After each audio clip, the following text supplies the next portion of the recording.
Good morning to Lebron mga idol. Itong content ko mga idol para ito sa mga idol kong mga OFW. Alam niyo mga idol, sa abroad talaga hindi lahat yung nagtatagumpay doon mga idol. Depende yan sa skill ng trabaho mga idol yung pag-abroad. Kung may skill lang maganda, malaki rin ang sweldo. Pero kung yung skill mo lang, mababa rin. Parang Pilipinas lang din yun. Idol Ang kawawa lang mga idol kung pagpunta mo doon, kung kasambahay ka mga idol, hindi ko naman sinila lahat mga idol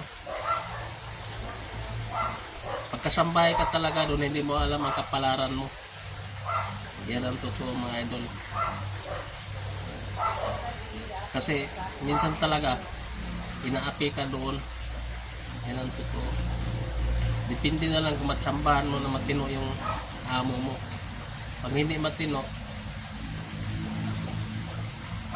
talagang aabutin ka ng hindi magandang kapalaran mo doon idol.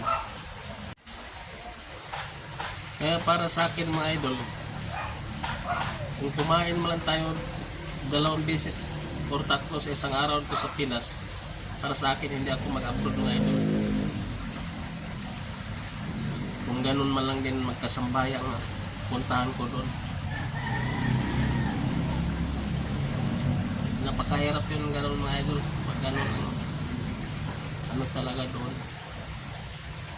Ang dami lang doon mga idol, nakikita ko may sugatan, binubuhusan ng yung kumukulong tubig.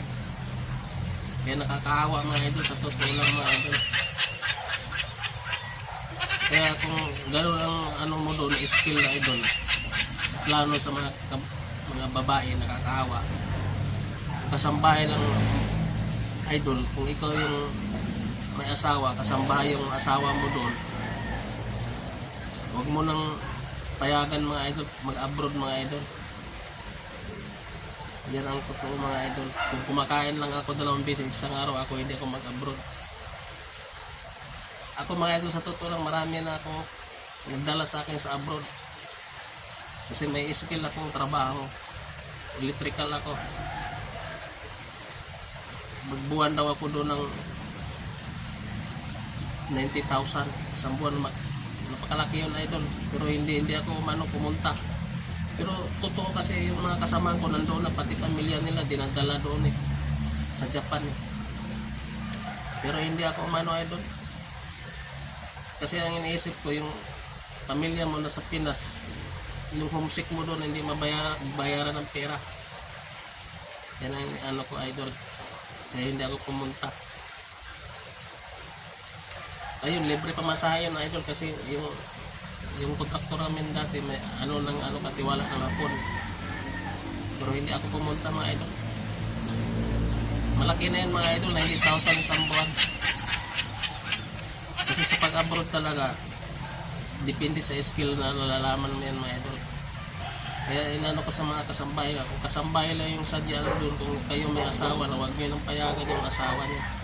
Kasi napakahirap doon pag ganun yung skill sa trabaho. At saka marami na tuloy, imbis na nangangarap ka na doon na umaasenso ka sa buhay, ang nangyari, lalo kang nagkawatak-watak ang buhay. Kasi yung iba doon nag-asawa, lalaki or babae, pag uwi sa Pilipinas, iba na yung inuuwian, hindi na yung pamilya, nagkalitsi-litsi na yung buhay. Sa halip na ang pinunta mo doon, di ginawa ang buhay. Yan ang totoo mga idol. Kaya hindi lahat ang nag-abroad na pag-uwi may dalang ginto. Yung iba talaga gintong alaala na lang. Hindi lahat ng abroad nakakabili ng ginto pag uwi. gintong alaala na lang yung iba. Yan ang totoo mga idol. Kuminsan pa nga napapatulpo pa eh. Yun lang mga idol. Thank you so much Tolly Bro. Baka mapahaba pa yung tutorial ko mga idol. Ano lang ako mga idol sa mga babae kasi kawawa mga idol naman. Palagi nagpo-post na uuwi na. Talagang napakahirap doon kasi malayo. Kung Pilipinas lang yan, madali lang yan. Magawa mo ng paraan pero kung nandoon, maglakad ka pa ng 10 years, hindi ka pagkarating dito sa Pinas. Ayun lang mga idol.